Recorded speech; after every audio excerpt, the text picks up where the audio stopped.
नमस्कार दोस्तों। जो प्रधानमंत्री की कुर्सी यूं ही दे देता हो, उससे कुर्सी छीनने का डर दिखाया जाता है। जो किसी को भी पहली पंक्ति में बैठा लेता हो, उसको पीछे की पंक्ति में बैठाकर अपनी कुंठा निकाली जाती है। और जिनका आजादी में कोई योगदान नहीं, जो माफी वीर थे, उनके गुणगान करके उन्हें देश के आजादी के पुरोधाओं के साथ खड़ा किया जाता है और खुद एक झंडा तक खोलने की हिम्मत नहीं कर पाई जाती है, उसकी डोर भी नहीं खींच पाते हैं। तो आप समझ सकते हैं ऐसे लोग क्या करेंगे। जी हां, मैं बात कर रहा हूं हिंदुस्तान में क्या हो रहा है, इसी पर बात करता हूं।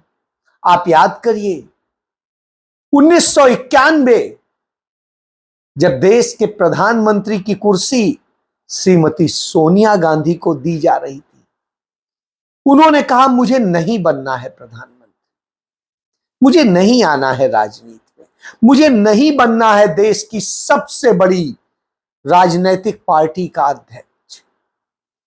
और वो चली गई, नेपथ्य में चली गई।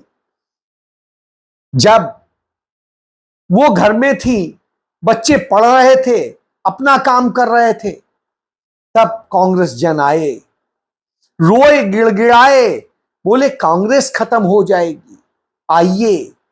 जबरन लेके आए, कांग्रेस की अध्यक्ष बनी। लड़ने की बारी आई तो खुलकर लड़ी, नेता प्रतिपक्ष बन के भी लड़ी और लड़ती रही।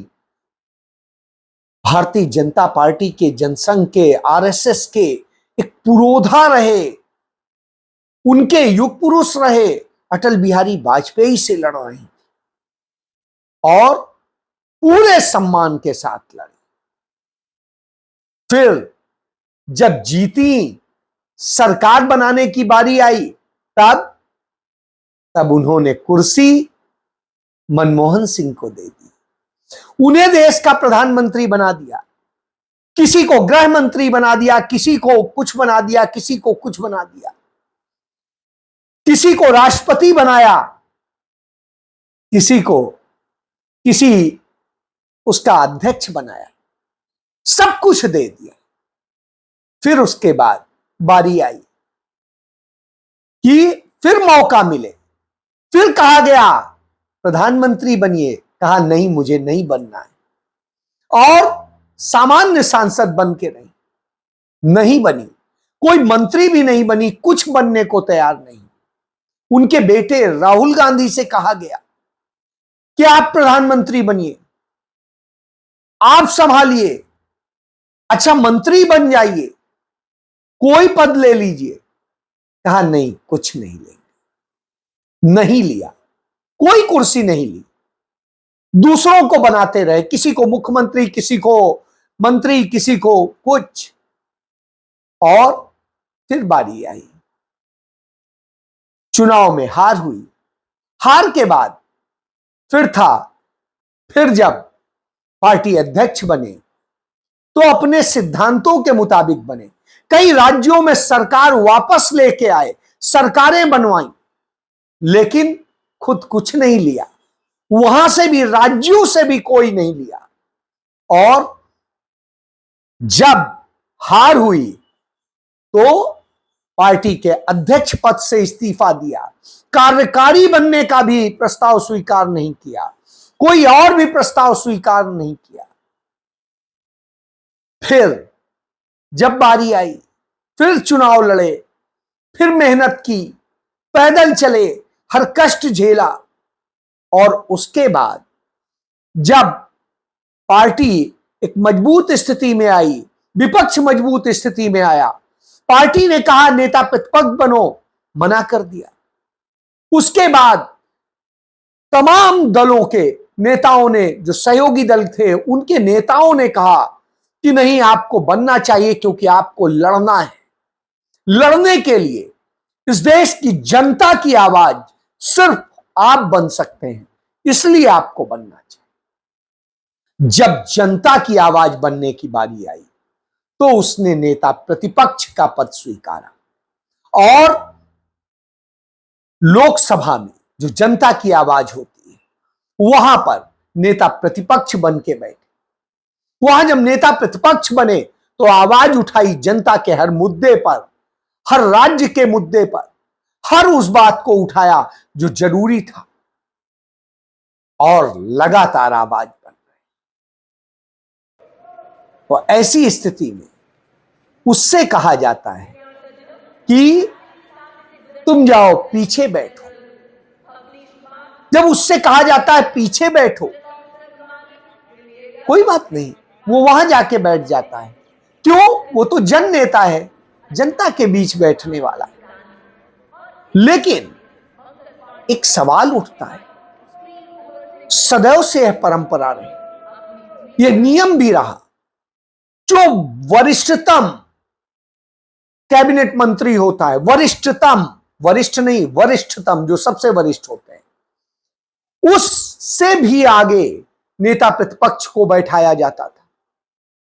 और यह परंपरा एक बार नहीं रही, चाहे लाल कृष्ण आडवाणी रहे हो, चाहे सुषमा स्वराज रही हो, चाहे जसवंत सिंह रहे हो, चाहे अरुण जेटली रहे हो, लोकसभा के नेता प्रतिपक्ष और राज्यसभा के नेता प्रतिपक्ष दोनों को इस आदर के साथ बैठाया जाता था।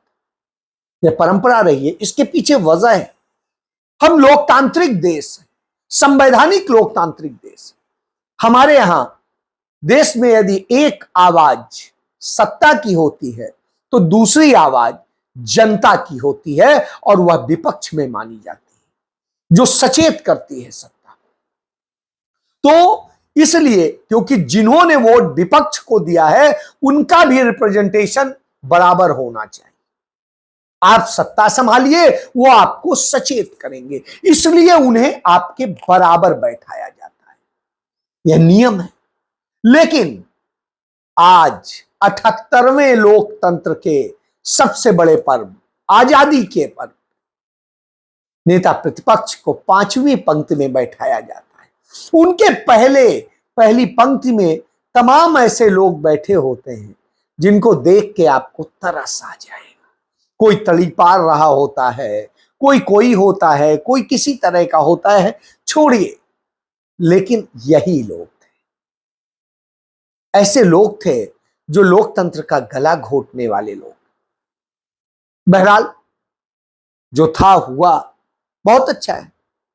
सेना जो सदैव प्रोटोकॉल और सीनियरिटी का पालन करती है, उसका सीटिंग अरेंजमेंट था, लेकिन उसने भी वह सम्मान नहीं रखा, यानी सेना भी राजनीति का शिकार हो गई। यह स्पष्ट आज नजर आया। और फिर यह वही स्थिति थी कि जब छत्रपति शिवाजी दिल्ली दरबार गए, औरंगजेब के दरबार में, तो उन्हें सबसे आखिरी पंक्ति में बैठाया गया था। जिन्हें आखिरी पंक्ति में बैठाया गया था, तो उसके बाद शिवाजी तो अपनी राह चले गए, कोई बात नहीं, लेकिन फिर औरंगजेब दिल्ली नहीं आ पाया लौट के, वो दिल्ली दरबार नहीं देख पाया। जी हां, यही हुआ था। और आज भी हम कमोबेश उसी तरह के हालात देख रहे हैं। आज की स्थितियां क्या हैं? प्रधानमंत्री लाल किले से खड़े होकर झूठ बोलता है, ये कोई नई बात नहीं, पहले भी हर बार बोला है। कोई ऐसा मौका नहीं गया जब उसने झूठ ना बोला। तो आज भी वही था, कोई विजन नहीं था। पूरा भाषण क्या था कोई समझ ही नहीं सकता। कभी वो surgical strike, air surgical strike की बात कहते हैं और कहते हैं अब वह वक्त नहीं कि कोई आए हमारे लोगों को मार के चला जाए, हम तो ये करते हैं। तब आया कि पिछले सिर्फ 2 महीने के भीतर आतंकी आए हैं, हमारे सैनिकों को, हमारे नागरिकों को मार के चले गए। और इतनी घटनाएं हुई हैं, एक नहीं 17 घटनाएं हुई और 18 हमारे जवान शहीद हुए। कल ही कैप्टन दीपक शहीद हुआ है, यह समझ लीजिए। इसके अलावा पुलिस कर्मी दर्जनों शहीद हुए, अर्धसैनिक बल के लोग शहीद हुए। तो शहादत का बिल्कुल दौर चल रहा है, लेकिन कोई नहीं। पुलवामा का अटैक हुआ था, अटैक करके वो चले गए। आज तक यह नहीं खोज पाए कि वो आरडीएक्स कहां से आया था। इसके अलावा इतने आतंकी घटनाएं इतनी तरह से हो चुकी, पहले सिर्फ कश्मीर में होती थी, अब जम्मू में भी होने लगी। और यही नहीं, मणिपुर पिछले 1.5 साल से जल रहा है। वहां पर लगातार घटनाएं हो रही हैं, आतंकी घटनाएं हो रही, हिंसक घटनाएं हो रही, लेकिन किसी को सुध नहीं। फिर क्या कहते हैं, चलिए इसके बाद कहते हैं कि मेडिकल कॉलेज में 75,000 सीटें बढ़ा दी। 10 साल से सरकार ने 1 लाख सीटें हैं, जिनमें सरकारी क्षेत्र में सिर्फ 50,000 है, और 75,000 बढ़ाने की बात करते हैं। कहां बढ़ाएंगे? जो मेडिकल कॉलेज कथित तौर पे बनाए गए हैं उनमें फैकल्टी नहीं है, कुछ और सुविधाएं नहीं है, कहीं कुछ नहीं। जो एम्स बनाए गए हैं उन एम्स में ही नहीं सुविधाएं हैं, दूसरे की छोड़ दीजिए मेडिकल कॉलेज की, और दूसरे एक पीजीआई नहीं बना पाए हैं। और इस तरह की दशा है कि पिछले मेडिकल कॉलेज बर्बाद हो रहे हैं, वहां रेप हो रहे हैं, कहीं कुछ हो रहा है, कहीं कोई घटना हो रही है, और सब ओवरबर्डन है, लेकिन कुछ नहीं, सिर्फ भाषण। तीसरा, नफरत फैलाने का खेल होता है। कहते परिवारवाद और जातिवाद और सब पर। तो सबसे बड़ा जातिवाद तो आप ही ने शुरू किया था कि प्रधानमंत्री पिछड़ी जाति का है, राष्ट्रपति दलित है, राष्ट्रपति आदिवासी है। ये सब आप ही ने शुरू किया था, किसी और ने नहीं शुरू किया था। और उसके बाद परिवारवाद, पूरी भारतीय जनता पार्टी आज परिवारवादी है। जय शाह पुत्र अमित शाह, पंकज सिंह पुत्र राजनाथ सिंह, नीलेश राणे पुत्र नारायण राणे, अनुप्रिया पटेल पुत्री सोनेलाल पटेल। हमारे कभी अपने होते थे ज्योतिरादित्य सिंधिया पुत्र श्री माधवराव सिंधिया, देवेंद्र फडणवीस पुत्र गंगाधर फडणवीस, अनुराग ठाकुर पुत्र प्रेम कुमार धूमल, पीयूष गोयल पुत्र वेद प्रकाश गोयल, किरण रिजिजू पुत्र रिंचिन खारू, भारती प्रवीण पवार पुत्री अर्जुन पवार, श्री आरपीएन सिंह कभी हमारे होते थे पुत्र सीपीएन सिंह, अरुण सिंह धूमल भाई अनुराग ठाकुर, पंकजा मुंडे पुत्री स्वर्गीय श्री गोपीनाथ मुंडे, पूनम महाजन पुत्री प्रमोद महाजन, आकाश विजयवर्गीय पुत्र कैलाश विजयवर्गीय, राव इंद्रजीत सिंह पुत्र राव बीरेंद्र सिंह। ये हमारे तो नहीं है, ये तो भाजपा के नेताओं के नाम मैंने आपको गिना दिए, और कुछ ही गिनाए हैं। इसमें कल्याण सिंह के बच्चे, कलराज सिंह के बच्चे, इन लोगों के तो नाम अभी मैंने आपको गिनाए नहीं, और बड़ी लंबी फहरिस्त है हर राज्य में। तो जिस मंत्री को जहां पर भी देखिएगा तमाम परिवारवाद खड़ा है, तो सारा परिवारवाद। राज्यों में जो मुख्यमंत्री हैं तमाम सारे, वहां पर भी देख लीजिए, समझ में आ जाएगा क्या स्थिति है। बहरहाल इसके बाद वॉशिंग पाउडर मोदी, झूठ और फरेबी सब छुप जाए, संगीन आरोप भी चुटकी में मिट जाए, चोरों की पसंद Modi. Washing powder Modi, washing powder Modi, थोड़ा सा पैसा और स्कैम ढेर सारा, हर घोटालेबाज को मंत्री बनाया, हिमांता शिवराज और जीत पवार, सबकी पसंद Modi. Washing powder Modi, washing powder Modi, कम कीमत में अधिक घोटाले लाया मोदी, इसीलिए तो हर चोरों को भाया मोदी। Washing powder Modi. नफरत इतनी है कि नेहरू के नाम से बिल्कुल डर लगता है। झंडा फहराने जाते हैं तो झंडा नहीं फहरा पाते हैं। झंडा भी फहराने में लेडी कैप्टन झंडा फहराती, उसकी डोर खींचती। प्रधानमंत्री वह डोर नहीं खींच सकते जिससे कि झंडा फहर जाए। इतना कमजोर प्रधानमंत्री है। अब आप समझिए, इसके बाद आप देखिए कि जब पंडित जवाहरलाल नेहरू इस देश की आजादी में गांधी जी के बाद सबसे बड़ा योगदान उनका है और सबसे ज्यादा त्याग और बलिदान उन्होंने ही किया है, उनके ही परिवार ने किया है। उसके बावजूद जो वृत्तचित्र दिखाया जाता है वो सरकार की तरफ से, उसमें पंडित जवाहरलाल नेहरू जिन्होंने आजादी के दस्तावेजों पे दस्तखत किए थे उनका नाम भी नहीं, उनके फोटो भी नहीं और उनका जिक्र भी नहीं। उन्हीं के द्वारा जो प्रस्ताव पास किया गया था पूर्ण स्वराज का, उस प्रस्ताव की तो बात होती है, उसमें सरदार वल्लभ भाई पटेल का चेहरा दिखाया जाता है लेकिन नेहरू का नहीं दिखाया जाता, जो सबसे ज्यादा वक्त तक जेल में रहे। और उसके बाद सबसे बड़ी चीज, जो माफी वीर था, जो कायरता के लिए जाना जाता है, जो मुखबिरी के लिए जाना जाता है अंग्रेजों की, उस सावरकर को वीर दिखाते हैं, उसे दिखाते हैं कि उसके कारण आजादी मिली, उसके लेख, उसके कविताएं और उन्होंने आजादी दिला दी। तो यह स्थिति है। डॉक्टर भीमराव अंबेडकर का जिक्र करते हैं जिन्होंने आजादी के आंदोलन में कहीं हिस्सा नहीं लिया। वो अंग्रेजी सरकार, अंग्रेजी हुकूमत के तमाम उनमें नौकरी करते रहे। उन्होंने समाज सुधार पे जरूर काम किया, दलित चिंतन पे काम किया, लेकिन स्वतंत्रता में, आजादी के आंदोलन में उनका कोई योगदान नहीं। आजाद होने के बाद उस वक्त संविधान बनाने की जिम्मेदारी में वहां पर प्रारूप बनाने का जिम्मा जरूर दिया गया। तो इस तरह से प्रस्तुत करते हैं, इससे समझा जा सकता है कि कितना झूठ बोला जाता है।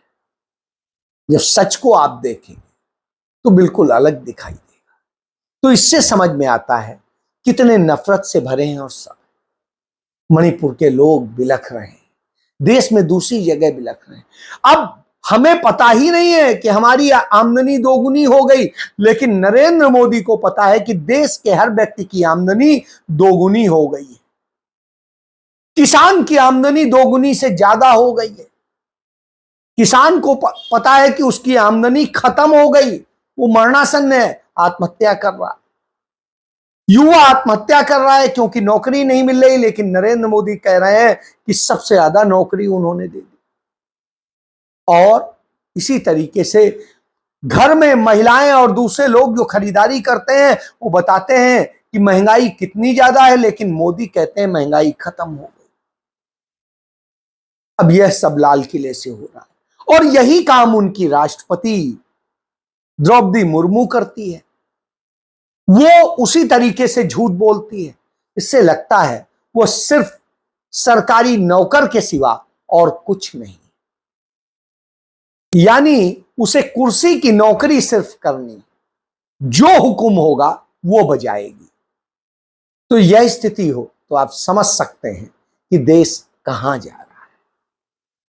तो आप ध्रुव तारा कहीं भी हो, वो सब जगह दिख जाता है, चमक जाता है। इसीलिए चर्चा राहुल गांधी पर हो रही है, चर्चा आप पर नहीं हो रही। जय हिंद।